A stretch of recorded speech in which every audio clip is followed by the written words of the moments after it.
जी अस्सलाम वालेकुम। कैसे हैं आप? मेरी दुआ है कि सब जहाँ भी हों खैरियत से हों। अल्लाह ताला सबको अपने हिफ्ज़ व ईमान में रखे। मैं ये लेके आई थी टी रस, ये मुझे बहुत ज़्यादा पसंद है तो इनके साथ करने लगी थी नाश्ता। और साथ में ये वही पफ पेस्ट्रीज़ हैं जो मैंने उस दिन बेक की थी। अल्हम्दुलिल्लाह माशाल्लाह इन्हें मैं खाने लगी हूँ सब्ज़ चाय के साथ। ये कश्मीरी चाय होती है लेकिन हम इसे सब्ज़ चाय ही बोलते हैं। इसका मैं नज़ारा आपको कराती हूँ कि असल सब्ज़ चाय क्या होती है। एक तो हम इसे नमकीन पीते हैं, मीठा बिल्कुल भी नहीं डालते, और दूसरा जब तक ये ऊपर मलाइयाँ शलाइयाँ ना हो तो असल चाय का मज़ा ही नहीं आता। कश्मीरी चाय बनाने के लिए दूध फुल क्रीम के साथ होना चाहिए तभी ये अच्छी बनती है। हमें यहाँ से जो दूध मिलता है उससे क्रीम उन्होंने अलहदा की होती है, इसलिए जब चाय मैं बनाती हूँ तो इसके अंदर अलहदा से क्रीम ऐड करती हूँ। शुरू में यहाँ पे आके मैं जब चाय बनाती थी तो बिल्कुल भी अच्छी नहीं थी बनती। मुझे समझ नहीं थी आती कि दूध तो वैसे देखने में इतना गाढ़ा लगता है लेकिन उससे चाय उस तरह की नहीं बनती जैसी पाकिस्तान में बनती थी। फिर जब मुझे पता चला कि क्रीम यहाँ पे अलहदा से मिलती है तो वो मैंने ऐड करके बनाई अल्हम्दुलिल्लाह से, तब से काफ़ी ज़्यादा अच्छी बन जाती है। अभी यहाँ पे अर्ली मॉर्निंग है, मैं उठी तो मुझे भूख काफ़ी ज़्यादा लग रही थी। शायद खाना रात को मैंने थोड़ा सा कम खाया था, इसी वजह से फ़ील हो रहा था कि कुछ खाना चाहिए।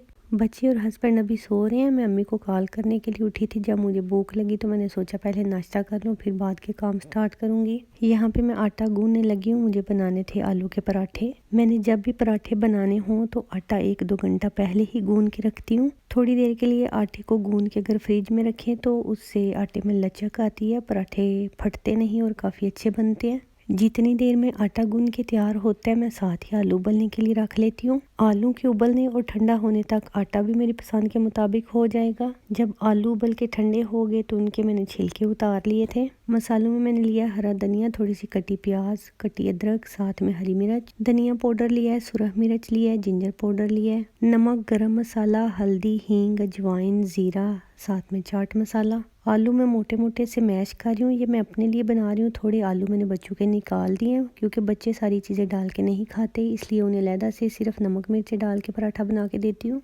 आलू मैं थोड़े थोड़े से मोटे ही रखती हूँ क्योंकि बहुत ज़्यादा बारीक अगर आलू कर दिए जाएँ तो पराठे तो बन जाते लेकिन उनकी लुक इतनी अच्छी सी नहीं आती।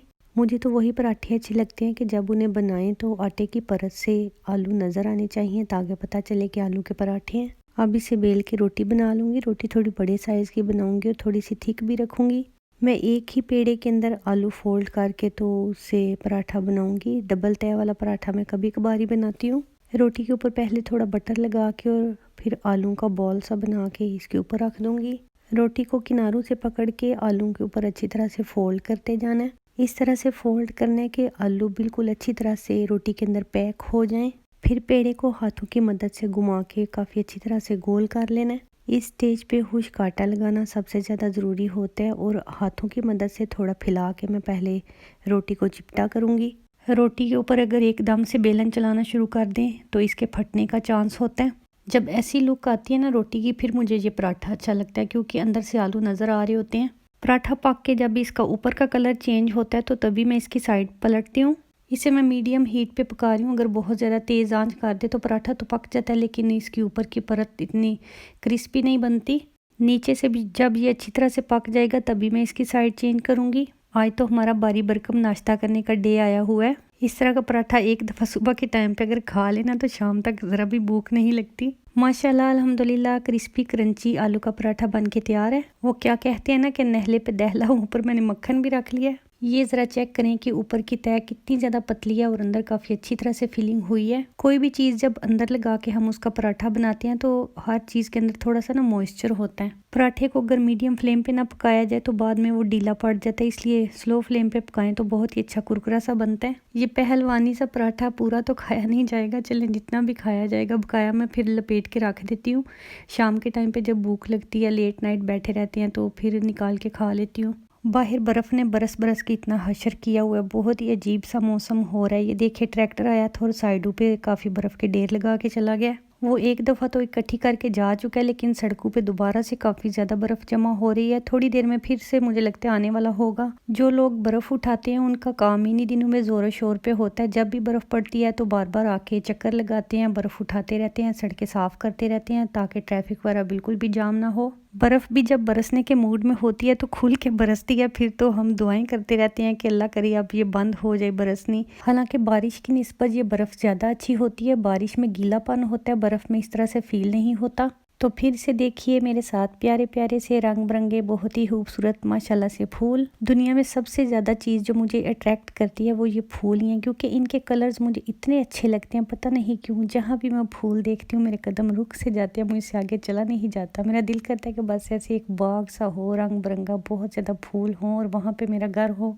आज हम सुपर स्टोर पे आए तो यहाँ पे काफ़ी ज़्यादा चीज़ों पे सेल लगी हुई थी। ये सारी मुख्तलिफ कंपनीज़ की ब्लेंडर्स हैं। इस पूरा वीकेंड पे 30% ऑफ रहना है। क्रिसमस भी यहाँ पे लोगों ने मना लिया है और पुराना साल भी ख़त्म हो चुका है, इसलिए न्यू साल में काफ़ी ज़्यादा चीज़ों पे सेल आ गई है। क्रिसमस के दिनों में ही यहाँ काफ़ी ज़्यादा चीज़ों पे ऑफ लग जाता है, क्योंकि शॉप्स वाले कस्टमर्स को अपनी तरफ खींचना चाहते हैं।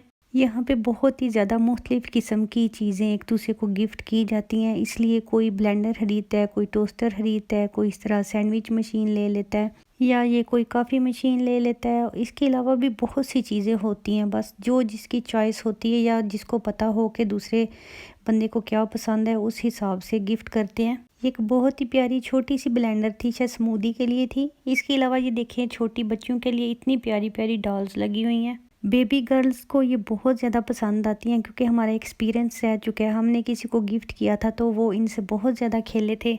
मुझे वैसे तो इनके नाम नहीं आते, लेकिन जो चीज़ मार्केट में इन होती है वो हर जगह पे काफ़ी ज़्यादा नज़र आती है। ये देखिए ये एक बेबी डॉल का सेट था, ये 900 का काट के 450 का लगा हुआ है, यानी 50% इस पे ऑफ था। हमने अपने इर्द गिर्द में देखा है कि जो छोटी बच्चियां होती हैं वो इन चीज़ों से बहुत ज़्यादा खेलती हैं, ख़ास तौर पे ये स्टफ़ वगैरह के खिलौने भी उनको बहुत ज़्यादा पसंद आते हैं।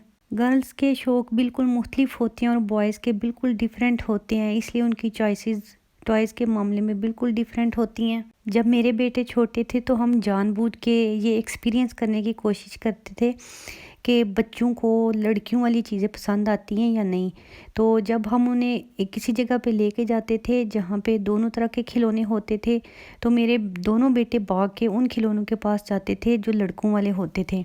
बस हम ये देखने की कोशिश करते थे कि अल्लाह ताला की तरफ से ही बच्चों के शौक़ अलग होते हैं और बच्चों के बिल्कुल डिफरेंट होते हैं। अगर हम कोई ऐसा खिलौना जो लड़कियों वाला हो अपने बेटों को देने की कोशिश करते थे तो वो कहते थे नहीं हमें ये नहीं चाहिए, वो फिर इस तरह की गाड़ियाँ वगैरह और इस तरह की मुख्तलिफ चीज़ों के पास आ जाते थे और हमें चीज़ें पकड़ के बताते थे कि उन्हें ये वाली पसंद है। खिलौनों से घूमते घुमाते हम आ गए थे अपने अब खाने वाले एरिए में। यहाँ पे केचप की बोतल जो 300 ml की है वो 10 क्रोन की लगी हुई है, तकरीबन इसके ऊपर 11 क्रोन उन्होंने रिबेट दी हुई है। हमारे घर में माशाल्लाह से केचप काफ़ी ज़्यादा इस्तेमाल होती है, इसलिए मैंने इकट्ठी ले ली है। और ये क्रश टमाटोज़ के बॉक्सेस लगे हुए हैं, इन पे भी सेल है। ये मैं बहुत ज़्यादा तो नहीं ले रही, थोड़े से ऑलरेडी मेरे घर में मौजूद थे, इसलिए जितने ज़रूरत है वो ले रही हूँ। मुख्तलिफ फ्लेवर्स के साथ पीने वाले योगर्ट लगे हुए हैं और साथ में जूसेस हैं। जूसेस पे तो आज सेल नहीं, लेकिन योगर्ट पे लगी हुई थी। टाइम मेरे पास थोड़ा कम ही था, इसलिए जल्दी जल्दी में जो मोटी मोटी चीज़ें लेनी थी वो ले ली। और यहाँ पे हैं ये स्नैक्स योगर्ट, ये बच्चों के टिफ़िन वगैरह में देने के काम आते हैं। वैसे भी बच्चे खा लेते हैं, पहले दूसरा फ्लेवर था लेकिन मेरे बच्चों को स्ट्रॉबेरी पसंद है तो मैं वो ले रही हूँ। ये स्वेटर्स वगैरह निट करने के लिए यहाँ पे ऊन रखी होती है। जब भी यहाँ से मैं गुजरती हूँ तो मेरा दिल करता है कि मैं लूँ, लेकिन मुझे निटिंग नहीं आती। मेरी अम्मी तो माशाल्लाह से निटिंग करने में बहुत ज़्यादा एक्सपर्ट हैं, लेकिन मैंने उनसे बिल्कुल भी नहीं सीखा। बाकी सारा कुछ तो मैं थोड़ा बहुत कर लेती हूँ, लेकिन निटिंग और क्रोशिया वगैरह मुझे नहीं आता। इन चीज़ों का मुझे इतना शौक़ भी नहीं था, और जब कभी शौक़ होता था कोई चीज़ लेनी होती या बनवानी होती थी तो अम्मी बना देती थी, फिर मुझे कभी ज़रूरत ही महसूस नहीं हुई। जी तो चीज़ें ले ली थी और कर दी थी पेमेंट। यहाँ से अब जाएंगे हम घर। आज शाम के लिए पकाने हैं काले चने। मुझे काले चने बहुत ज़्यादा पसंद हैं, रात को भिगो के रख दिए थे। ओवरनाइट भिगो के रखें तो वो प्रॉपर तरीके से फूल जाते हैं, फिर गलने में भी आसानी रहती है। नमक, मिर्चें, हल्दी, ज़ीरा, सूखा धनिया, 3-4 लौंग और एक दालचीनी का टुकड़ा लेके, साथ में 3 प्याज थे, 3 टमाटर, थोड़ी अदरक लहसुन और एक थी हरी मिर्च। इन सब चीज़ों को मोटा मोटा काट के ऑयल में ऐड करके अच्छी तरह से पकाऊंगी। पकने के बाद जब ये सॉफ्ट हो जाएंगे, अपना ऑयल छोड़ देंगे तो मसाले डाल दूंगी। दालचीनी के टुकड़े को मैं नहीं डाल रही, इसे साइड पर रख दूंगी, ये बाद में ऐड करना है। अब प्याज, अदरक, लहसुन, टमाटर और सारे मसाले अच्छी तरह से भून चुके हैं तो चूल्हा मैंने बंद कर दिया और साथ में ऐड कर दिया पानी। इससे मसाला थोड़ा ठंडा हो जाता है और इसको मैंने ब्लेंडर में पीस लिया। ब्लेंड किया हुआ मसाला दोबारा से उसी देगची में डाल रही हूँ। मैंने प्रेशर कुकर लिया था क्योंकि मुझे पता था चने मैंने इसी में गलाने हैं, तो इसलिए मैंने मसाला भी इसी में बनाया था ताकि 2 देगचियाँ गंदी ना हों। चने डाल के थोड़ा सा चम्मच चलाया ताकि सारे मसाले मिक्स हो जाएं और दालचीनी का टुकड़ा डाल दिया।